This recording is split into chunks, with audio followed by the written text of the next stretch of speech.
The David Pakman Show at davidpakman.com.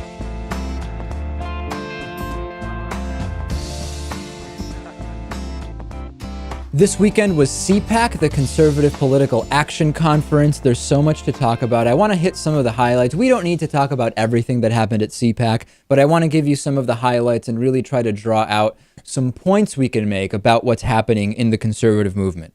First and foremost, even before the conference got underway, we knew that there was a diversity problem among the conservative movement. When we look at election results and we see that conservatives and Republicans are disproportionately reliant on white men in order to win elections, and we see the war on women and the positions on so many of the different social programs that certainly go to lift up so many poor and minority groups, we look at white men really as the center of the Republican Party.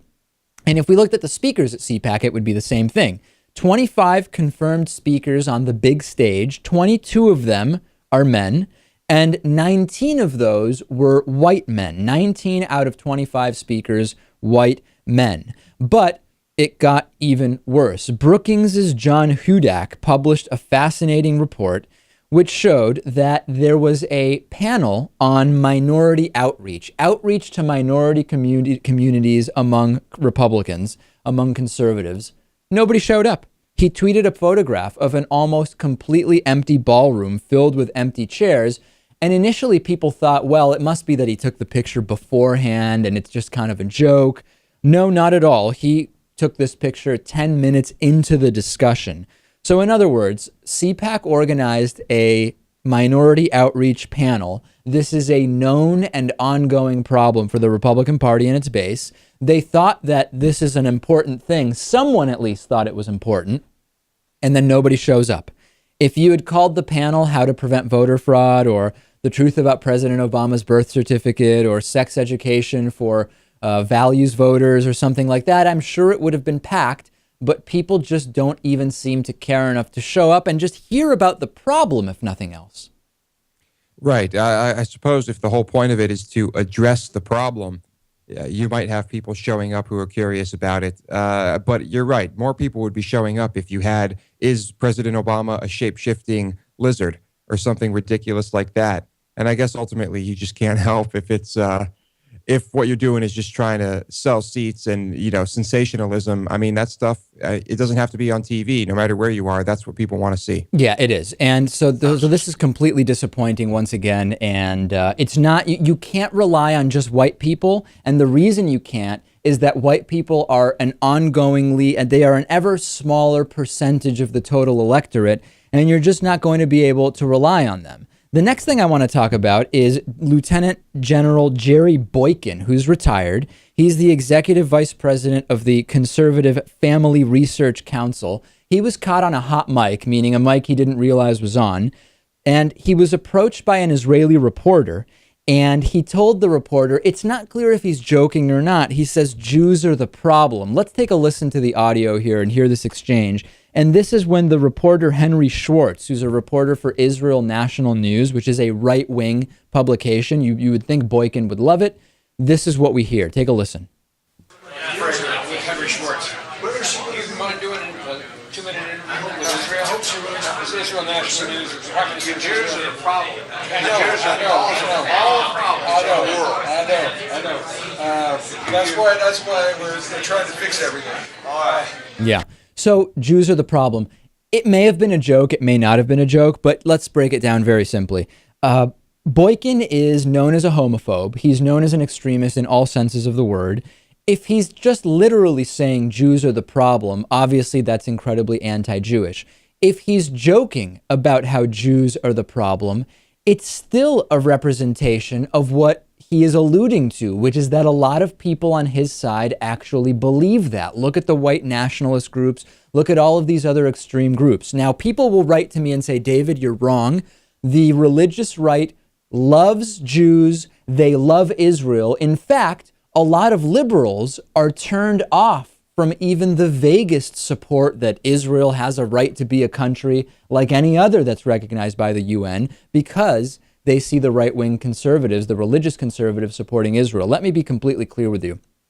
The right-wing religious zealots support Israel not for political reasons, not for reasons of, for no other reason than they believe for religious Christianity, they will be bringing on the second coming of Jesus, and all Jews will be converted to Christians if they support Israel. That is the driving force, Lewis, behind the religious right's support of Israel in many, many cases. I feel like a lot of liberals don't understand that. Yeah, I mean, really, any reason for supporting something, if it's a religious reason, just is not really a good reason. And I do think that he was joking here, but it's not really a joke. It's satire, right? Yeah, it's satire that is not that satirical and not very funny, and alludes to a very serious problem within the conservative movement. Donald Trump spoke at CPAC. Why do we care about what Donald Trump said? Well, I'll play for you what he said in a second. What's important about Donald Trump speaking at CPAC is that CPAC has Donald Trump speak. So when we think about who are the voices of this movement, of CPAC, we've talked about Jerry Boykin saying the Jews are the problem, joking or not. And then Donald Trump gets up on stage. He is a speaker at CPAC. He is a voice of the conservative movement, and he says the following. His disapproval rating is 54%. When you think of that, it's sort of inconceivable. I mean, we're getting into Jimmy Carter territory. And I never thought I'd see anything like that again. I lived through that time, and it was not a good time. And we're pretty close. I think maybe by next month we will have surpassed the late, great Jimmy Carter. The late Jimmy Carter? Does he not understand what it means to say the late someone? Or does he think that Jimmy Carter has passed away? My guess is that he thinks that Jimmy Carter has passed away, because I'm pretty sure he knows what that means. It's also kind of funny that Donald Trump is just shocked at the 54% approval rating of President Obama, and he's completely ignoring what happened during the Bush-Cheney years with approval numbers. That was different, though. That was because of the liberal media or something. Yeah, of course. There must have been some bias there. Liberal media, you name it, whatever. Ann Coulter spoke at CPAC. Again, when we think about what is CPAC and what is the conservative movement, Donald Trump is speaking, Jerry Boykin is speaking, and Ann Coulter is speaking. And Ann Coulter says, we will need death squads if immigration reform, which includes a path to citizenship for undocumented immigrants, passes. Here is the incredibly eloquent Ann Coulter making her case. But amnesty is forever, and I think you got to vote for the Republicans one more time and just make it clear. But if you pass amnesty, that's it, it's over. Then we organize the death squads for the people who wrecked America. Coulter also attacked MSNBC for, quote, celebrating the browning of America, but if you don't celebrate it, you're racist. Here's an amazing update. After Ann Coulter said that we might need death squads if immigration reform passes, she gave a separate, kind of like a press conference, and she actually shared the stage with Phyllis Schlafly. And she said that the increasing Latino population is just like rape. All on this point, this isn't natural. You get, especially on places like my favorite network for humor is MSNBC. They're sneering and, oh, Republicans just have to get used to it. The country is changing. The country is changing. No, this isn't a natural process. It's like you're being raped and the guy is telling you, "Sorry, my penis is in you. We're not going to do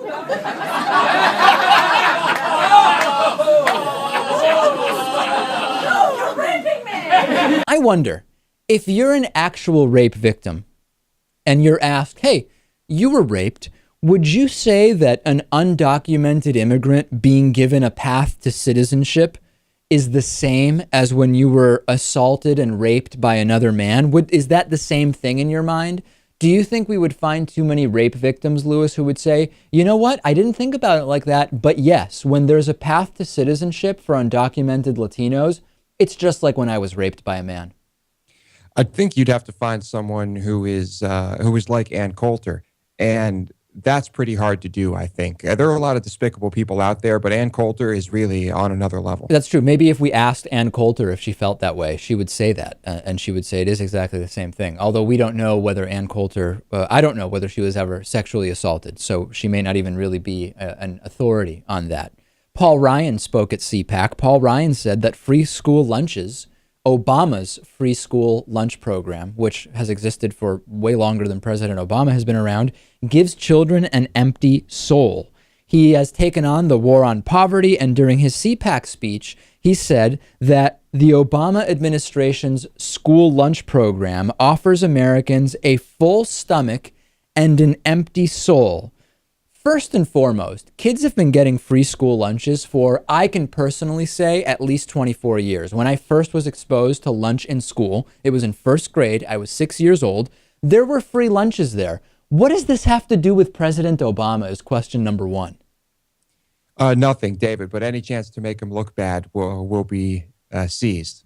And he tells this story. This just is just crazy how there's this story that's going around now that Paul Ryan heard it from Eloise Anderson, who serves in the cabinet for Wisconsin Governor Scott Walker. And here's the story. Eloise once met a young boy from a poor family, and every day at school he would get a free lunch from a government program. But he told Eloise he didn't want a free lunch. He wanted his own lunch, one in a brown paper bag just like the other kids. He wanted one, he said, because he knew a kid with a brown paper bag had someone who cared for him. He went on to say the left doesn't understand the desire for dignity, not just comfort. Listen, it would be a better world if every child had a parent at home that gave them lunch money or gave them the brown bag. But here's the issue. Number one, if you get money from your parents for the school lunch, it still doesn't come in the brown bag. So that's number one. That's just a distraction. But I thought that the American right believed in the American dream, where no matter what conditions you're born into, you're able to achieve and pull yourself up. We know that when students are hungry, they don't do well in school. So how could you argue that the American dream is something you support, which depends on having an education in great part, and at the same time say that free school lunches are actually bad for children, which, if they're hungry, won't even allow them to do well in school, which is like step A or B in the American dream? I'm starting to notice some inconsistencies in this story, Lewis. Yeah, I would guess that the story is completely fabricated. We've talked about stories like this before, and sometimes people make them up. And what 6-year-old or 8-year-old is actively thinking about this type of thing while they're eating their school lunch? I think you'd be pretty hard-pressed to find one. Well, I'll tell you who. Michelle Bachmann spoke at CPAC, and Michelle Bachmann explained that conservatism and the Tea Party are intellectual movements. So clearly there would be 6-year-olds who are saying to themselves, I'm hungry, but I don't want the free school lunch because that's comfort, not dignity. That's if you believe Michelle Bachmann. Michelle Bachmann said that at its core, we are dealing, I can't even say this with a straight face, we're dealing with an intellectual movement. Here's what she had to say. You see, our movement at its core is an intellectual movement. We are based on the greatest ideas that have ever been conceived in the mind of man. And I would put those magnificent ideas up against any other idea for freedom in the world. Because the Constitution, limited government, free enterprise, strong families, these are the principles that have passed the test of time. She talks about the Constitution, limited government, strong families. She also added that just as America was able to overcome other threats to its survival, we will survive Barack Obama too. Now, it's kind of confusing that Michelle Bachmann is saying that at its core, conservatism and the Tea Party and this religious brand of conservatism that Michelle Bachmann preaches is an intellectual movement, when just a few months ago, Rick Santorum said this about smart people. We will never have the elite smart people on our side. I'm confused. I guess what we can say is the following. If it is an intellectual movement, it's one that Michelle Bachmann can fully understand and be the spokesperson and leader for. And that should tell you a lot about the specific intellect level required. Maybe that's the fairest assessment we can make. Call it an intellectual movement that is at Michelle Bachmann's intellect level. I think that's fair. Yeah, in reality, it's the opposite of an intellectual movement. I think if Tea Partiers knew that the whole thing was just created and funded by the richest people in America to, capitalize on their emotions, we'd have a different situation here. The other thing is when she talks about the principles of this intellectual movement, she talks about, for example, like the Constitution is a principle. The Constitution is not a principle, it's just a document. And just saying that the Constitution is a principle makes no sense at all. But I think that Michelle Bachmann's not really worried about that. She's worried about the broader overarching ideas of this intellectual movement called religious conservatism, or the Tea Party. To top it off, we had the straw poll and the keynote address at CPAC. The keynote address was delivered by none other than Sarah Palin. I don't even know what to tell you. I'll play a little bit of Sarah Palin. She re-lyricized or rewrote lyrics or words for the Dr. Seuss classic Green Eggs and Ham. And this is what she had to say. I do not like this, Uncle Sam. I do not like his healthcare scam. I do not like...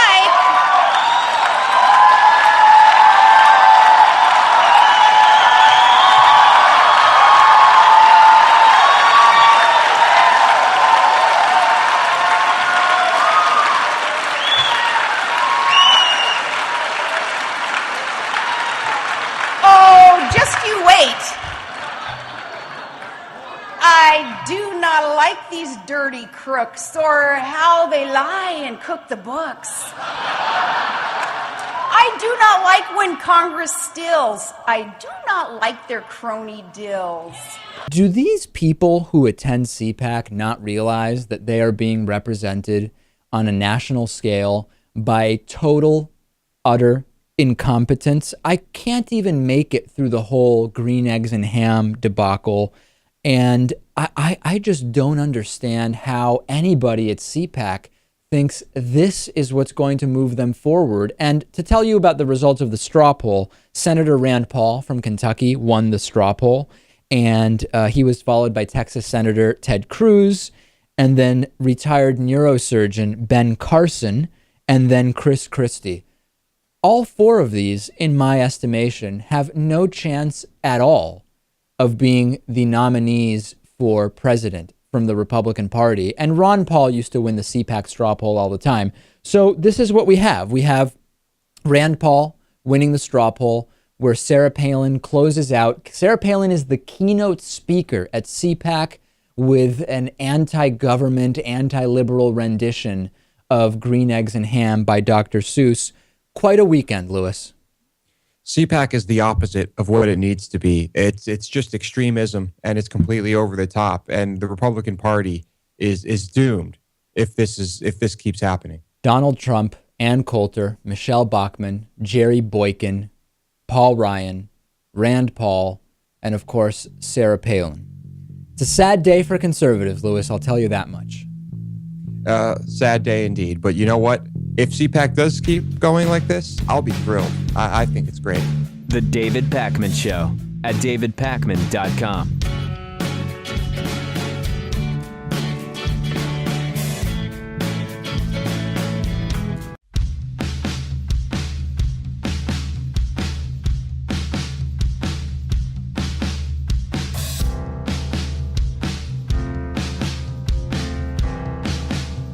Welcome back to the David Pakman Show.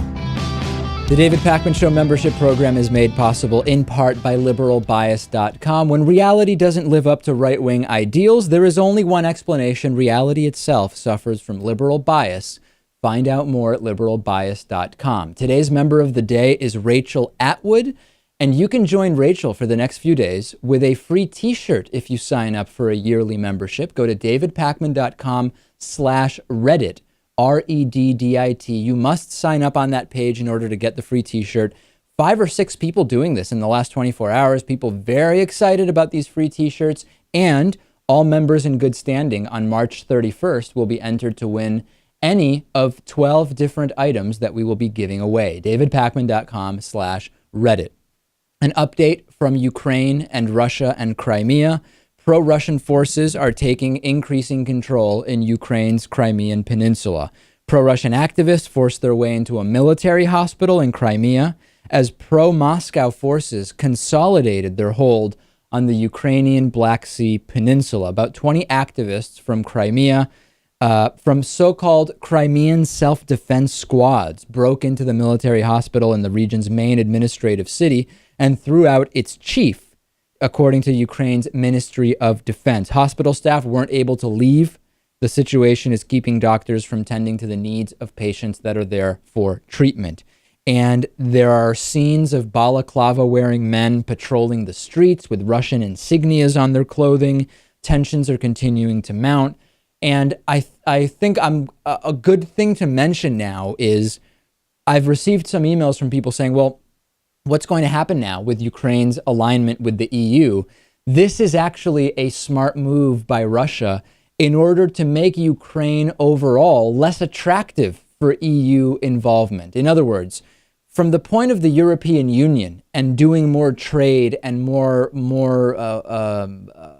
arrangements and more business with Ukraine, if they see that Ukraine is embroiled in this territorial battle over Crimea with Russia, it's going to make Ukraine far less attractive to the EU to be in business with.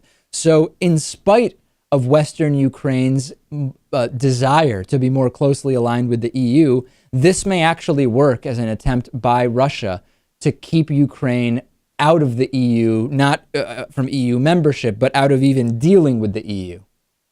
But what if it turns into a war? Yeah. I mean, then I assume that other countries will want to get involved. I mean, Ukraine could ask for help from these countries that it's trying to partner with, and maybe that could change things. But at the moment, it looks like something you don't want to get involved with. It's a bad situation for those Western Ukrainians who are more interested in an EU alignment. Ted Cruz is actually saying that Vladimir Putin in Ukraine is President Obama's fault. Listen to this. A critical reason for Putin's aggression has been President Obama's weakness. That Putin fears no retribution. Their policy has been to alienate and abandon our friends and to coddle and appease our enemies. And so Putin, you better believe Putin sees in Benghazi 4 Americans are murdered and nothing happens. There's no retribution. You better believe that Putin sees that in Syria, Obama draws a red line and ignores the red line. Now, why wasn't it Bush's fault when Russia entered Georgia in 2008? I don't know. Why wasn't it Bush's fault when he did nothing when there were a dozen attacks similar to the one in Benghazi under his watch? I don't know. Ted Cruz also went on during the same interview to say that we could actually still repeal Obamacare while President Obama is in office. Very big applause line out here. You said we will repeal every single word of Obamacare.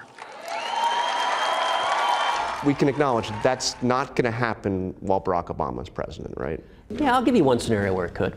If there's one thing that unifies politicians of both parties, is their top priority is preserving their own hide. And if enough congressional Democrats realize they either stand with Obamacare and lose, or they listen to the American people and have a chance at staying in office, that's the one scenario we could do it in 2015. If not, we'll do it in 2017. Millions and millions of people are signing up. Ted Cruz at this point is living in an alternate universe. It is a hypocritical, double standard universe, but a different universe altogether. I don't know what's crazier, the double standard on blaming Obama for what's going on in Ukraine now, but not having blamed Bush over Georgia, the double standard over blaming Obama now over Benghazi, but not blaming Bush over the 12 Benghazis under his watch, or still thinking that Obamacare will be repealed in the next year and a half or whenever. Yeah. A lot of hypocrisy, of course. I'm just thinking about who these advisors are that are telling Ted Cruz that Republicans and their constituents still like hearing about this repealing Obamacare nonsense. Yeah, I don't know. Maybe he's coming up with it on all his own. I don't know. Very, very sad news from a Malaysian Airlines flight. Flight MH370 vanished early Saturday, 2 hours into a 6-hour scheduled flight from Kuala Lumpur. A Malaysian official says that the plane may have tried to return before disappearing. They're investigating whether a door may have been found. 2 different oil slicks in the area were investigated and seem to be completely unrelated to this flight MH370. Malaysian Airlines is telling families of the missing individuals to be expecting the worst. And people are now saying this could be at the level of the planes that have essentially disintegrated and remnants are not found. I don't know what happened yet at this point. People are very, very upset about this, understandably. Of course, the families of the victims, obviously, but many people, because there is this, I don't know, I kind of go back and forth on this, Lewis.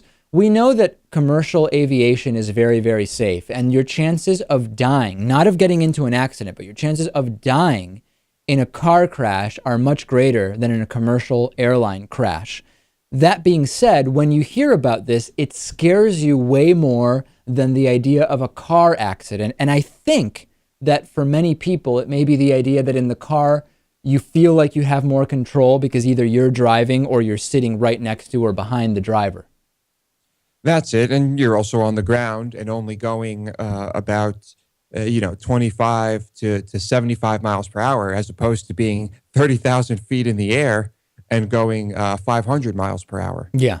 So hopefully there will be more news about this. I mean, I don't know. At this point, it seems it is mostly, statistically speaking, going to be an academic thing to figure out where are the remains of the plane and its passengers. And that's certainly what Malaysian Airlines are telling the victims.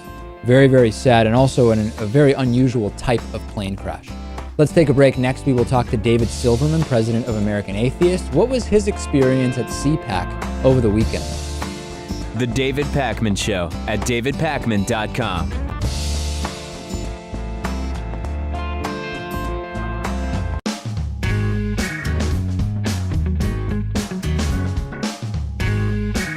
Welcome back to the David Pakman Show. We're joined today by David Silverman. He's president of American Atheists. David, always great to talk to you. I'm trying to figure out what exactly happened with CPAC. Earlier in our show today, we played some of the clips from CPAC, and people are a little bit up to speed now about what CPAC is. But you at one point were trying to have a booth at CPAC. You were initially told yes, but then later they took the booth away. Right. So how did this all go down? Well, first of all, thanks, David, for having me back on the show. We had a really interesting experience with CPAC this year, and I'm really glad to talk about it. We were going to CPAC for the very specific reason of sowing the seeds that social conservatism, the stuff about conservatism that really not too many people in the atheist movement like, the anti gay rights, the anti-abortion, for lack of a better words, the the death with dignity, the school prayer, all that stuff is weighing down real conservatism. And the point that I was bringing in was that conservatism, which is more about small government, gun rights, that kind of stuff, is being held back and pushed down by this theocratic agenda of the social conservative wing. And I wanted to highlight the fact that there are about 20 million non-religious people in this country who lean towards small government but don't vote conservative. And I posited that it was probably because of the fact that conservatives were pushing them away with these social agendas. And we wanted to really plant some seeds to the fiscal conservatives to say, hey, you know what? Those social conservative arguments, they're really holding us back. And that's why we wanted to go, to raise the awareness of atheists in the conservative movement, but also to raise the awareness of the fact that there would be millions and millions more atheists in the conservative movement if the conservative movement would simply dump all of the religious Christian crap. Sure, because certainly there's a libertarian wing that were it not for, there's a non-religious libertarian wing that were it not for all of these social issues might actually vote for some Republicans. Absolutely. Absolutely. And there are a lot of atheists. I mean, there's a lot of crossover here, and there's a lot that the conservatives are pushing away by making it the party of Jesus. All right, And but that's now the point where we're going. And the point you're trying to make, you're not actually trying to help Republicans win in practice. I mean, my assessment is you're trying to point out an incredible flaw in the entire platform of the Republican Party, I think. Or are you actually trying to help Republicans? Well, no, I'm trying to. I guess you could say I'm trying to help Republicans by trying to help us, by trying to help rid the conservative movement of their Christian agenda. That will help Republicans. That's the way I went in on this, that this will help you if you do this. This will benefit you if you do this. But yeah, the better way to put this, the more accurate way to put this is I was there pushing the incredible flaw in their argument of sticking with the fastest shrinking group and pushing away the fastest growing group. And really, that's why I went in there. And what happened was I had an interview with CNN, and I told them that we were going in there to attack the notion that Christianity and conservatism are inextricably linked. And at this point, you had been told yes to the booth, right? Yes, Okay. we had the booth. In fact, one of our board members, Jamila Bey, actually attended the CPAC 2015 planning session as an exhibitor because we had been approved. And I said that conservatism, and we were going into, and this is what happened, we were going into attack the notion that conservatism and Christianity are inextricably linked. And I said that because we were going in, of course it's reasonable for organized Christianity to be threatened by the presence of conservatism at CPAC. By the presence of atheism, you mean? By atheism, yes, thank you. By the presence of atheism at CPAC. And when I said that to CNN, the CPAC people got very upset. And I want to make it specific that it was the CPAC leadership that got very upset. CPAC board members began to complain. And I got a call from Daniel Schneider, the executive director of CPAC, saying that I had used aggressive language and attacked people of faith by saying that Christianity and conservative were not inextricably linked. And because I said that that right-wing Christianity should feel threatened by atheists at CPAC, by the growth of secularism at CPAC, they said I was threatening and using aggressive language, and that's the reason they used to pull our booth. Right. So after that happened, were you able to push back, or did you just tell Daniel Snyder, okay? I mean, how does that conversation go? We had a pretty civil conversation. It was actually two conversations. We had a pretty civil conversation where I said to him, look, there's no threat here. There's no implied threat. I didn't say anything about people of faith. We're here to deliver this message. And he said, well, this message is a message that we don't like. And I said, well, this is still the message that we're giving, that conservatism does not require Christianity. He yielded that conservatism does not require Christianity.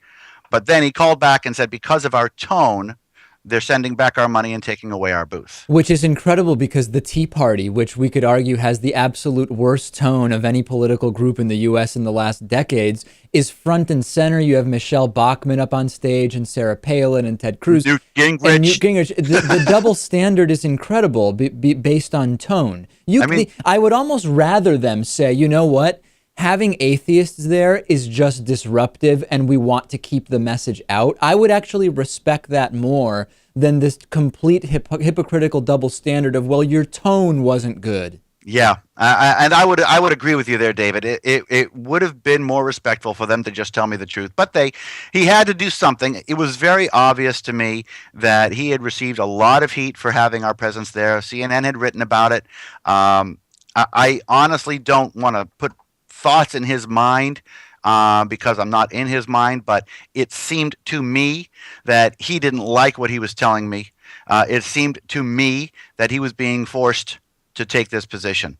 And what reinforced that, and this is a bit of a tangent, but what reinforced that is that during CPAC, I had an occasion to speak with the president of the ACU, which I assume would be the person on the board who is the boss of Dan Schneider, the executive director. I believe his name was Martin or Marvin. I'm not quite sure. It escapes me right now. But he was honest in that he did not want atheists there. He said there are 4 pillars of conservatism. One of them is faith. If you disagree with one of our pillars, you're not coming to CPAC. He was very blunt. And when I gently pushed back, he walked away. He invented a reason to walk away. Right. And he said, "You know how to contact me?" And I don't know how to contact him. So it's really sad. It was sad to me to see what I viewed as the real face of the bigotry was coming from the higher ups of the ACU. And to counter that, I wanted to point out to you a very, very interesting thing that happened at CPAC. And we can go into this. I'm taking the conversation to a different place, but I met a lot of supporters at CPAC. I met a lot of atheists at CPAC. And I met a majority of people at CPAC who fervently disagreed with our expulsion, fervently disagreed that we should not have a place at the table. And this came from Christians too. And what I got was that it was almost a joke. It was almost a joke that the old guard at the ACU is the organization that runs CPAC. It was almost a joke that the board of ACU was completely out of touch with the attendees of CPAC. Right. Well, it seems incredibly clear that there actually are reasonable conservatives who say, you know what, we're about free speech and we're about openness. There's no reason to deny American atheists being here in a formal sense. And if people don't care about atheism, if the message doesn't resonate, nobody will go to their booth and that will be it. And next year, maybe they don't put any money into coming to CPAC and just kind of let it happen that way. This kind of strong arming from above seems to be something a lot of reasonable conservatives disagree with. Well, wait a minute, David. You're kind of talking about, you're almost sounding like you're talking about a free market of ideas. I mean, that's not what conservatism is. Oh, wait a minute.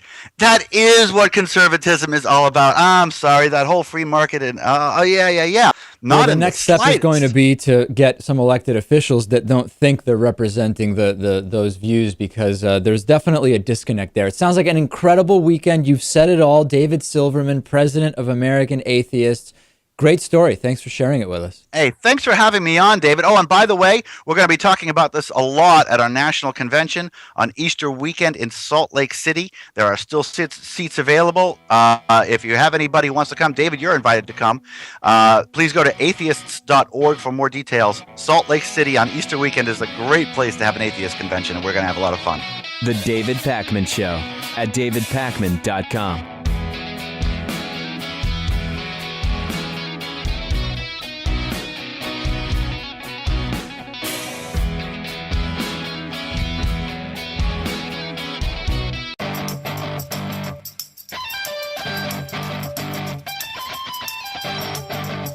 The David Pakman Show at davidpakman.com.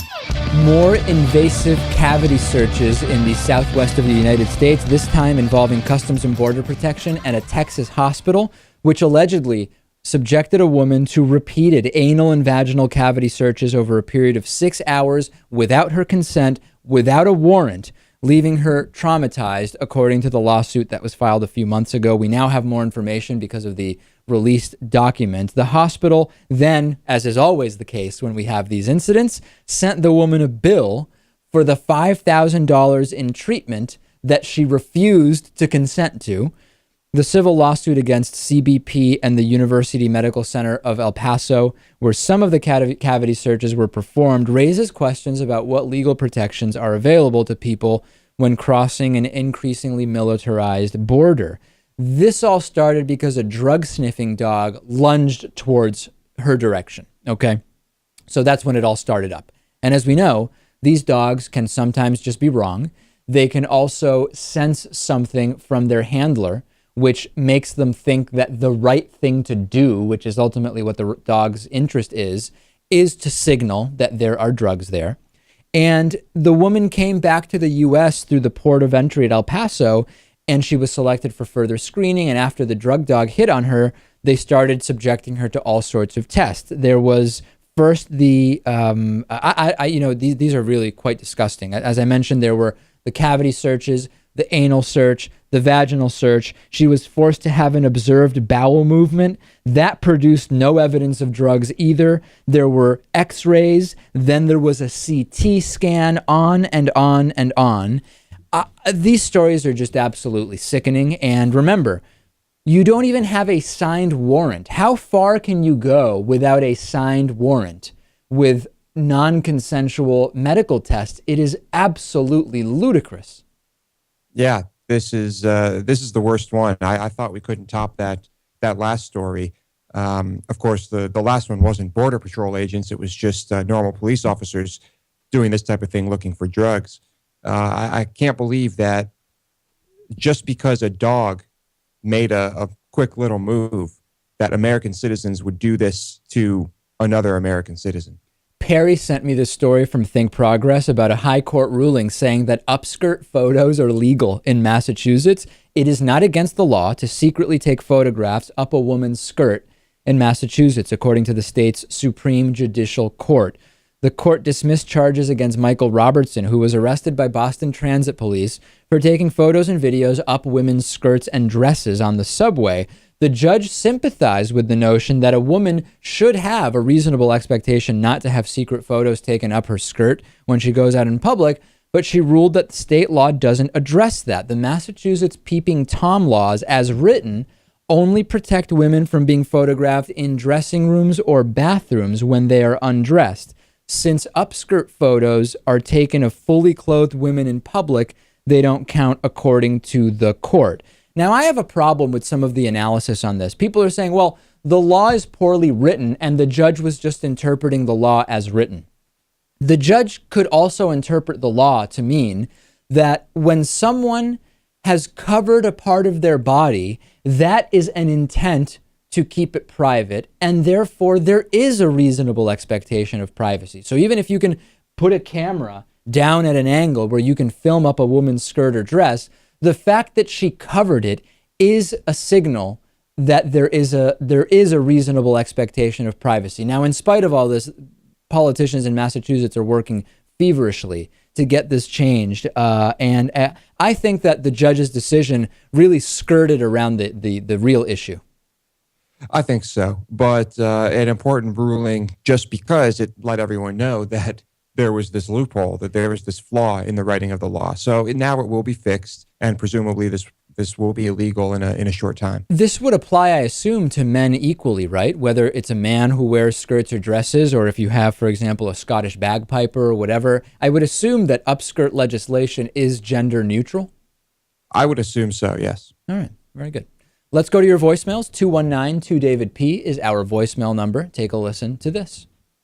Hey, Adam from Baltimore here. I'm just calling about Representative Steve King, who said that it was fine to discriminate against people who self-identify as homosexual. I'm just curious about people discriminating against those who self-identify as gun owners. Would I, in a gun owner, that, sorry, I'm not a big fan of a Glock, so no cupcakes for you. Anyway, thanks.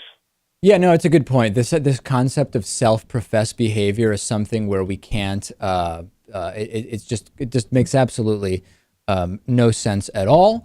And then we also are hearing from Gordon. Gordon is still confused about our sexual orientation. Let's listen to this. I think you'll like this one. Good evening, David Lewis. This is Gordon in Oregon. I'm calling to comment on the full show from the 5th of March. That was on a Wednesday. Yeah. Let me play something that you said, David. Yeah. Go ahead. Wine beer. Have you ever heard that term? I have never heard of it, and I can only imagine it means beer. Wine. Let's take it in pieces, yeah. I'm not gay personally, so I think that makes me not queer. Okay, you said you're not gay personally. You said before that you were gay, and I believe Lewis said the same thing. Correct me, Lewis, if I'm wrong. Man. But now you're saying that you're not gay. So I have it on tape here, David. You're not gay. So, but you're giving the impression as though you are. So, Gordon, let me explain this once again. I don't think Gordon hears the explanations. The clip you're referring to where I said I was gay is a clip in which I explained I was incorrectly featured in a documentary about gay teenagers who were bullied and killed themselves. And I explained in that clip, I was incorrectly assumed to be gay, to have been bullied, to be a teenager, and to have committed suicide. All 4 assertions were false. That clip is not a clip where I said I was gay. I explained it. Lewis, I don't know if Gordon listens to the explanations. Maybe not. No, this has come up before. But Gordon, got to get it right, my man. Come on. All right. Excellent bonus show today. DavidPakman.com/Reddit if you would like access not only to the bonus show, but to the full commercial-free archive of our programs, including the members-only podcast feed. And we'll send you a free t-shirt. DavidPakman.com/Reddit. Talk to you on the bonus show.